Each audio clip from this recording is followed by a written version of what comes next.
Merci. Bonjour à tous. Et je remercie la Fondation ARCEP et les organisateurs de m'avoir permis de vous présenter ce sujet qui est la stimulation de la remyélinisation par l'activité électrique neuronale. Donc justement, ça fait référence un petit peu à la question qu'une des personnes ici vient de poser concernant les capacités de remyélinisation, c'est-à-dire de réparation, de régénérescence de la myéline. Alors, pour faire le lien avec la présentation d'Hélène Zéphir juste avant, qui vous a, je ne sais pas s'il y a un pointeur, oui, qui vous a parlé beaucoup du système immunitaire et de la cible, ou en tout cas de l'environnement inflammatoire qui se développe dans le système nerveux central. La cellule dans notre système nerveux central qui fabrique la myéline, cette gaine autour des fibres nerveuses, c'est une cellule qu'on appelle oligodendrocyte. Et c'est elle qui va être absente, détruite dans la plaque, dans la lésion de sclérose en plaques.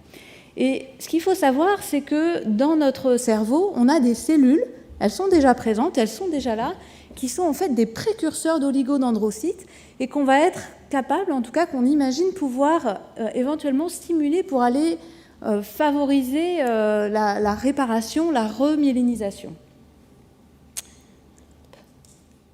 Alors pourquoi c'est important de favoriser et d'essayer de développer des stratégies thérapeutiques pour favoriser cette réparation? Parce qu'un neurone, que vous pouvez voir ici, un neurone qui va avoir perdu sa myéline, sa gaine de myéline, va avoir tendance lui-même à être plus fragile et donc éventuellement à dégénérer. C'est toute la partie composante neurodégénérative de la sclérose en plaques qui fait que d'ailleurs cette maladie a bien été intégrée au plan maladie neurodégénérative, comme vous l'a expliqué le professeur Clanet tout à l'heure. Donc ici vous avez une image d'un neurone qui a perdu à certains endroits sa myéline et vous voyez que ce neurone, cette fibre nerveuse s'est interrompue et forme des boules, des sortes de boules axonales qui signent quelque chose d'un petit peu irréversible. Une fois que le neurone a dégénéré, on va avoir évidemment beaucoup plus de mal derrière pour aller continuer à faire passer l'influx nerveux, évidemment. Donc ce qu'il faudrait, c'est essayer de prévenir cette neurodégénérescence. Et pour ça, si on arrive à, le plus rapidement possible, favoriser la remyélinisation, on pourrait à long terme prévenir la neurodégénérescence, qui elle-même est certainement l'un des substrats les plus importants de la survenue du handicap à long terme. Alors, ce qu'il faut savoir, c'est que déjà spontanément, comme les questions ont été posées tout à l'heure, spontanément, on a déjà dans notre cerveau, suite à une agression, des capacités de remyélinisation qui existent. Dans des lésions de sclérose en plaques, on a certaines lésions pour lesquelles on a, donc ici vous avez une coupe de cerveau avec une coloration en bleu de la myéline. Ici c'est la partie externe, le cortex du cerveau, et en bleu la partie de la substance blanche, là où il y a le plus de myéline. Et ici vous avez des plaques de sclérose en plaques où il n'y a pas de myéline ou peu de myéline, et puis certaines plaques qui sont un peu bleues, un peu plus foncées que les autres plaques, dans lesquelles on a une reconstitution de cette myéline qui n'est pas complètement la même que la myéline non agressée, qu'on appelle les shadow plaques, des plaques ombrées. Donc déjà, spontanément, on a, lorsqu'une lésion de sclérose en plaques survient, certaines lésions qui vont peu se réparer et puis d'autres lésions qui vont mieux se réparer. Et lorsque donc, il y a une démyélinisation, si la remyélinisation survient, on peut protéger les fibres axonales. Lorsque il n'y a pas de remyélinisation, on peut avoir une perte axonale et un risque de progression du handicap. Donc ça, c'est pour vous illustrer le fait que c'est vraiment une stratégie importante. Alors, sur le plan des mécanismes, je ne vais pas les détailler peut-être autant que ça, parce que je voulais vous présenter surtout ce qu'on va développer comme essai thérapeutique dans cette idée-là. Mais juste pour vous rappeler ou pour vous expliquer les différentes étapes qui sont nécessaires pour passer d'une cellule, d'une cellule précurseur d'oligodendrocyte vers un oligodendrocyte mature qui a refabriqué de la myéline. Il faut d'abord activer ces cellules précurseurs d'oligodendrocyte, il faut les recruter, et donc c'est-à-dire que les cellules, elles ne vont pas être dans la plaque, dans la lésion de sclérose en plaques, elles sont ailleurs ou en périphérie ou un peu plus loin, et donc il va y avoir nécessité qu'elles migrent vers le site de la lésion. Elles vont devoir changer d'état, c'est-à-dire si elles restent précurseurs d'oligodendrocytes, elles ne vont pas refabriquer de la myéline, on va les changer d'état et les faire maturer pour qu'elles deviennent des oligodendrocytes. Et ensuite, elles vont refabriquer des feuillets qui vont s'enrouler autour de la fibre nerveuse. Donc voilà toutes les étapes que l'on connaît, que les chercheurs ont identifiées. Et les chercheurs ont identifié un certain nombre de cibles moléculaires qui vont favoriser chacune de ces étapes. En étudiant le processus naturel de myélinisation, on est capable d'identifier quels sont les différents acteurs au niveau des molécules qui permettent de favoriser chacune de ces étapes. Et c'est comme ça que certaines stratégies, certains médicaments commencent à émerger qui vont cibler spécifiquement qui vont permettre d'accélérer, on va dire, certaines étapes, en particulier la maturation, par exemple, avec un médicament récent qui commence à être testé dans les essais cliniques.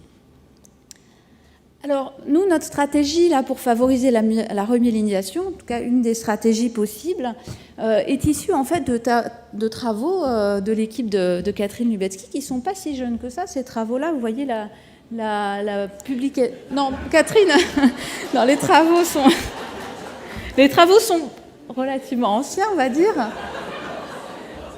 C'est trop tard, c'est dit. Voilà. Qui ont démontré que si on bloquait l'activité électrique du neurone par une toxine, qu'on appelle la tétrodotoxine, en fait, on inhibe le processus de myélinisation. Et puis, il y a eu d'autres travaux en dehors de l'équipe de Catherine, et donc des travaux un peu plus récents qui ont remis un petit peu à l'actualité, une actualité maintenant très brûlante sur le lien entre l'activité électrique des neurones et la possibilité, la stimulation de la remyélinisation. Alors là, c'est un travail au cours du développement qui montre que déjà, il faut savoir que quand la myélinisation, elle se fait au cours des premières années chez l'homme, et quand le bébé naît, il a très peu de myéline au départ. Et puis la myélinisation se fait au cours des premières années, elle se commence déjà aussi en in utero.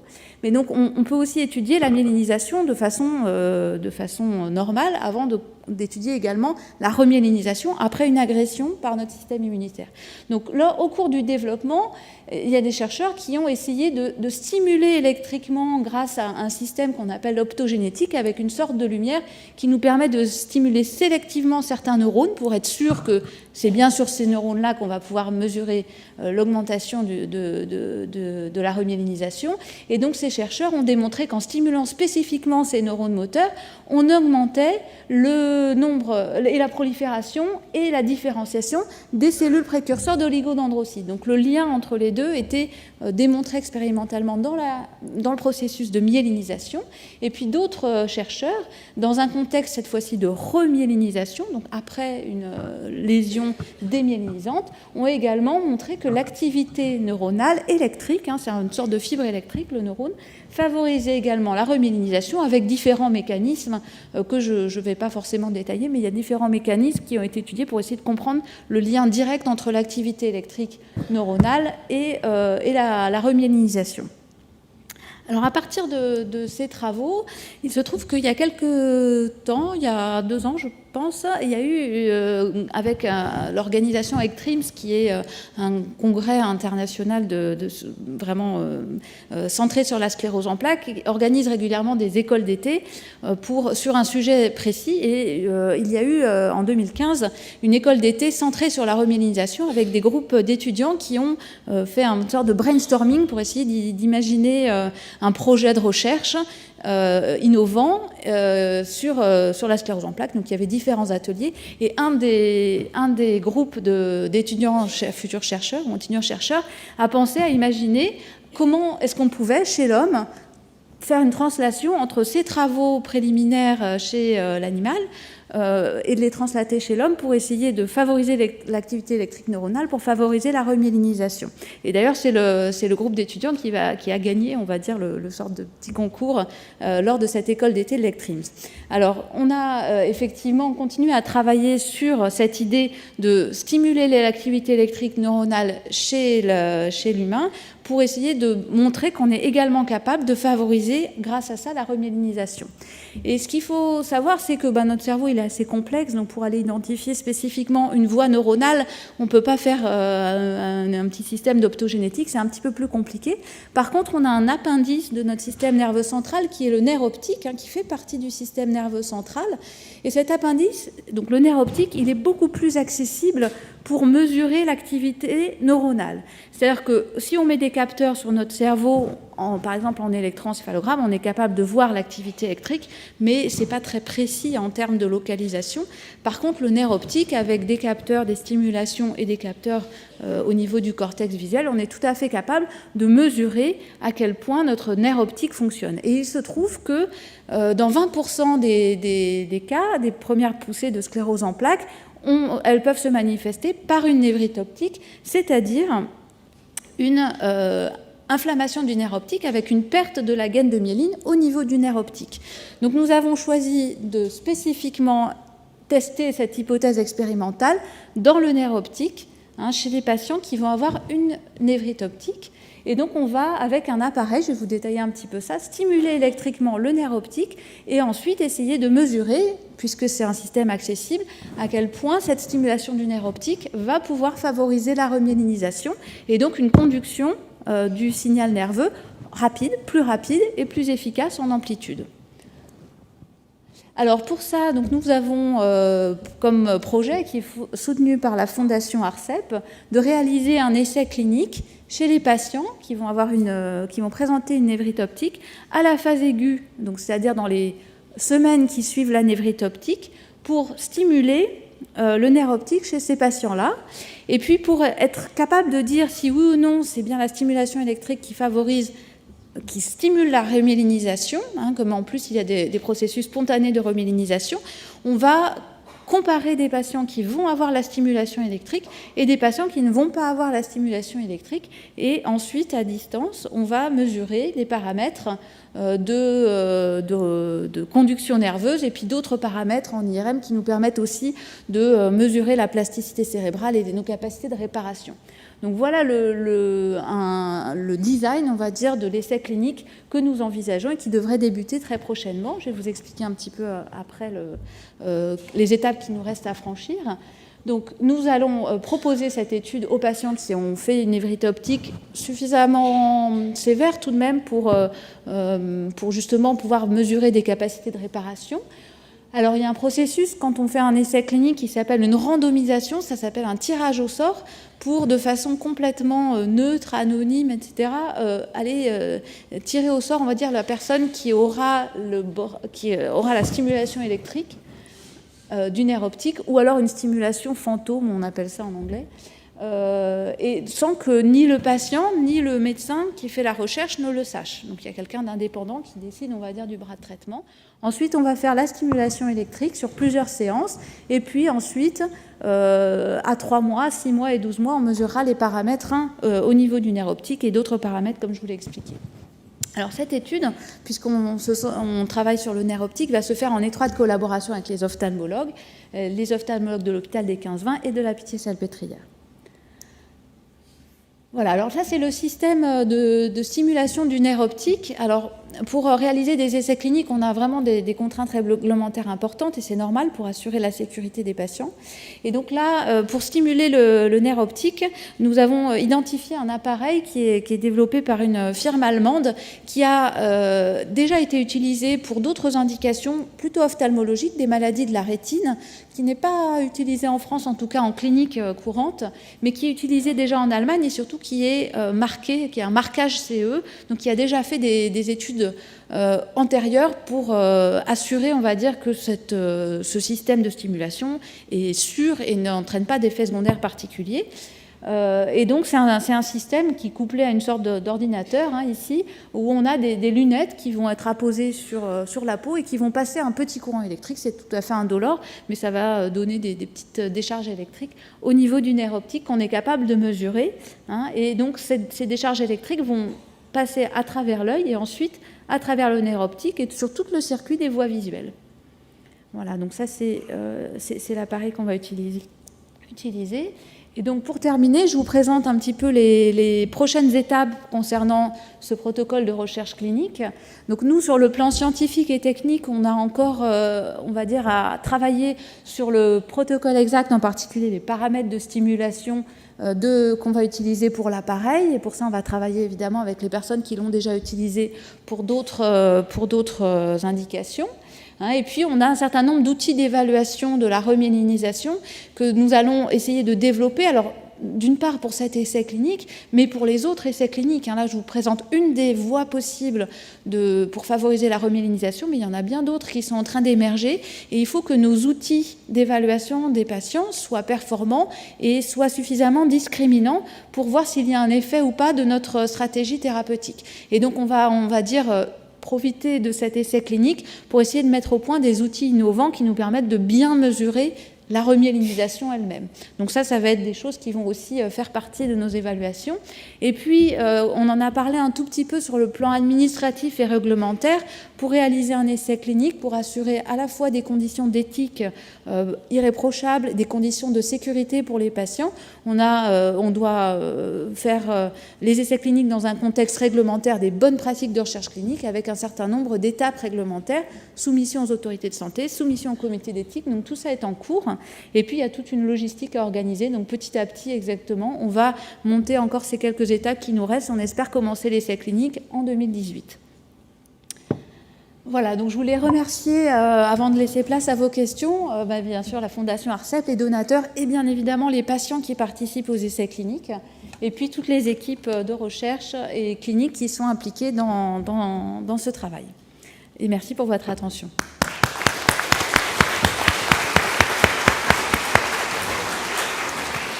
Merci beaucoup Céline. Alors je me doute qu'il va y avoir beaucoup de questions dans la salle et je sais qu'il y a aussi pas mal de questions par Internet. Alors on va se prendre un petit peu de temps, mais pas trop quand même. Voilà, première question devant. Bonjour, merci. Écoutez, pour moi, je dirais que vous arrivez un peu trop tard, 14 ans trop tard. Moi, j'ai deux névrites sévères qui m'ont rendue malvoyante. Et ces informations sont précieuses pour qui seront touchés et pourront donner de l'espoir. Mais moi, ma question, c'est de savoir si malgré ce qu'a dit le professeur Lubelski et vous sur les patients qui déclareraient des névrites, ceux qui sont installés dans ces névrites déjà depuis plusieurs années pourraient bénéficier éventuellement de ces stimulations pour voir si ça peut faire récupérer un petit quelque chose visuel. Merci pour cette question. Alors, dans le cadre de cet essai thérapeutique, comme vous l'a dit le professeur Catherine Lubelski, on va avoir des critères d'inclusion très, très stricts parce qu'effectivement, l'essai clinique, en fait, on peut le faire qu'une fois. Et donc, s'il est négatif, on aura en fait carrément invalidé toute une stratégie. Et c'est vrai qu'il faut vraiment se donner le maximum de moyens pour que s'il est négatif, on soit sûr qu'il soit négatif parce que la stratégie ne marche pas. Alors en revanche, sur les névrites optiques, effectivement, à un stade plus chronique, il y a aussi d'autres essais qui ont été développés. Et je pense à un essai qui est réalisé à San Francisco avec un médicament qui s'appelle la clémastine, qui était fait à un stade... alors c'était aussi une preuve de concept, c'était vraiment un essai très préliminaire, mais qui a montré un petit effet sur des paramètres de conduction. Alors sans que ça se voit forcément au niveau clinique, sans que les patients aient une amélioration clinique nette, mais il est aussi possible ou envisageable que certaines de ces stratégies puissent aussi être utiles aux patients à un stade plus chronique. Mais ça, c'est bien trop tôt pour le dire. Merci. Une question là, et puis ensuite on tâchera de répondre à des questions Internet. Oui, monsieur. Oui, bonjour. L'œil, on l'utilise toute la journée, donc il y a à mon avis, une stimulation naturelle.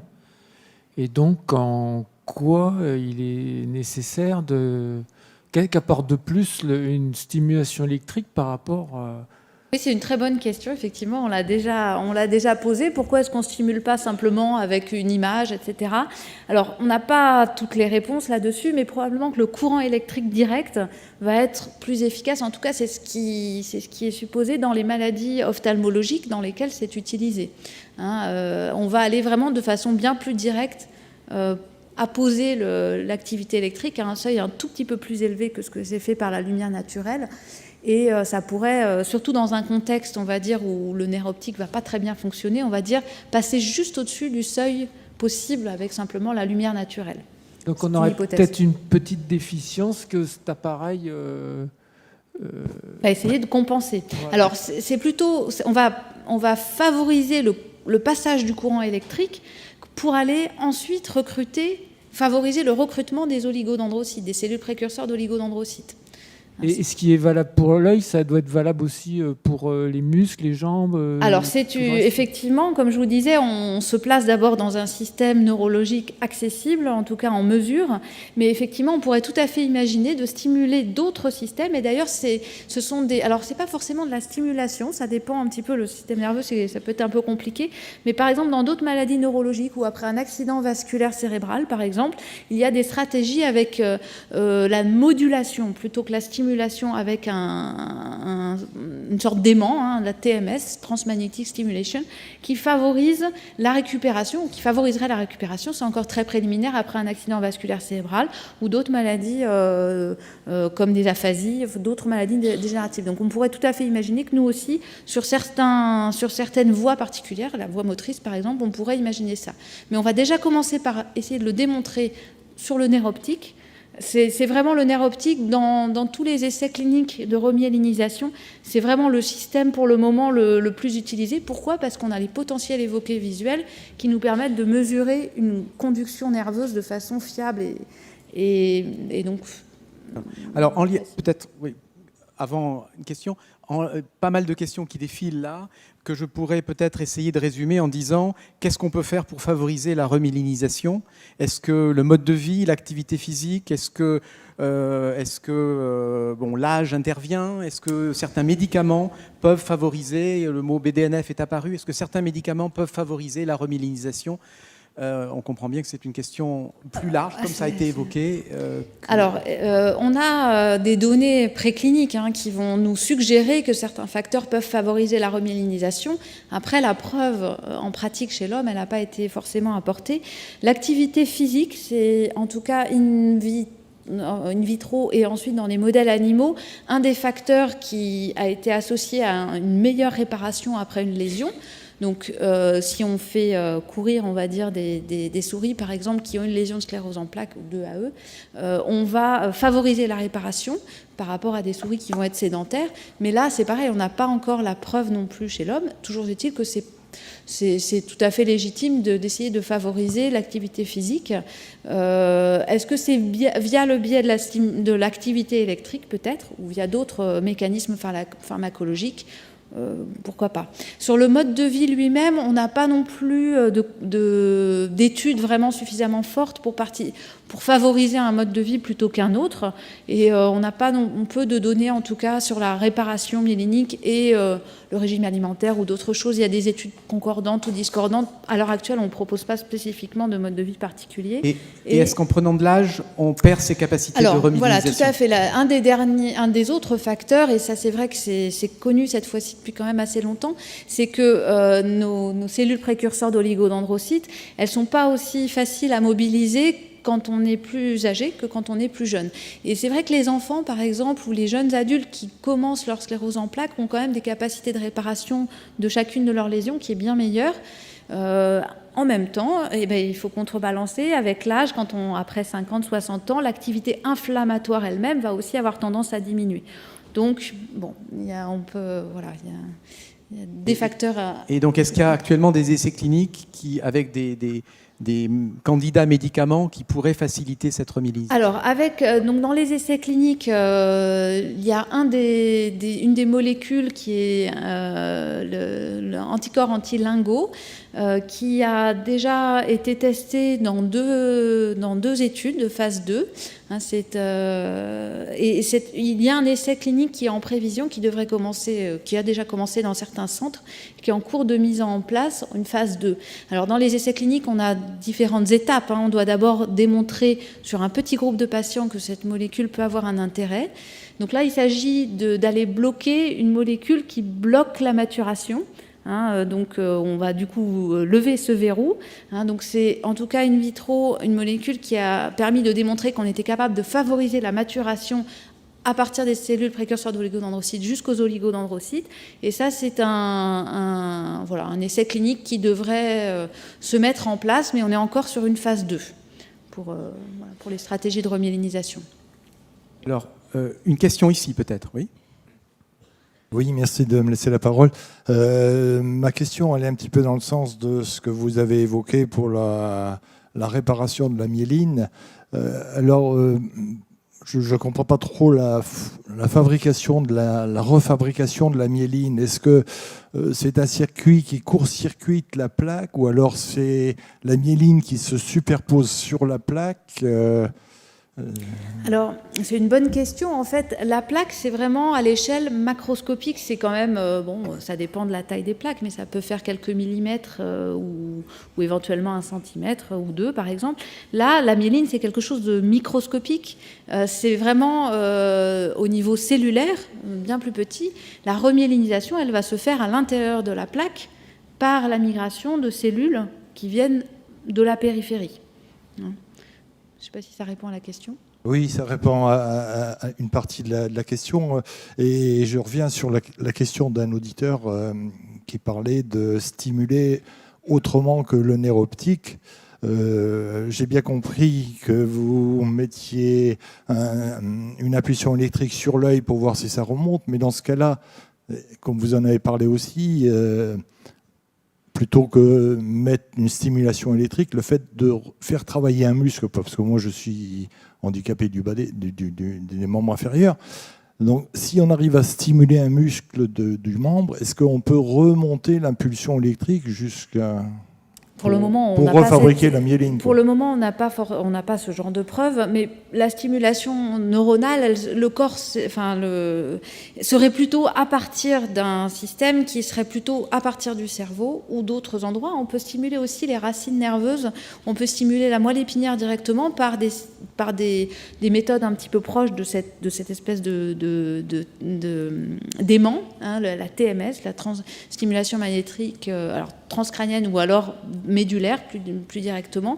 Ça, ce sont des systèmes qui existent et ce serait plutôt un petit peu comme, finalement, il y a la lumière, on a déjà une activité neuronale, là, il y a le mouvement, donc on a une activité neuronale. Là, on va essayer de stimuler cette activité, de passer vraiment au-dessus du seuil naturel. Donc, c'est pas forcément le mouvement lui-même qui va nous mettre au-dessus de cette activité neuronale, ça va être un système extérieur qu'on peut imaginer avec des électrodes ou avec un aimant, par exemple. Une toute dernière question. Ma question était un petit peu mécanique, mais c'est comme ça que je me l'imagine, quoi. Merci. Une toute dernière question. On a parlé de la stimulation électrique, de l'activité physique, potentiellement de l'alimentation.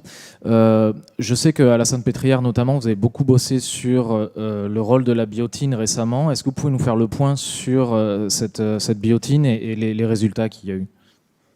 Sur la biotine et sur la biotine et les résultats que vous avez obtenus.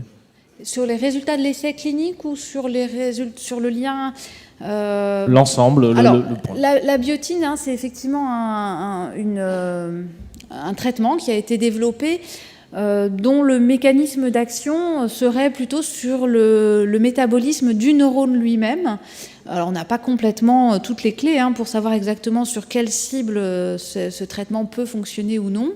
Mais sur la réparation myélinique, je n'ai pas la connaissance qu'il y ait de lien direct entre le traitement et la remyélinisation.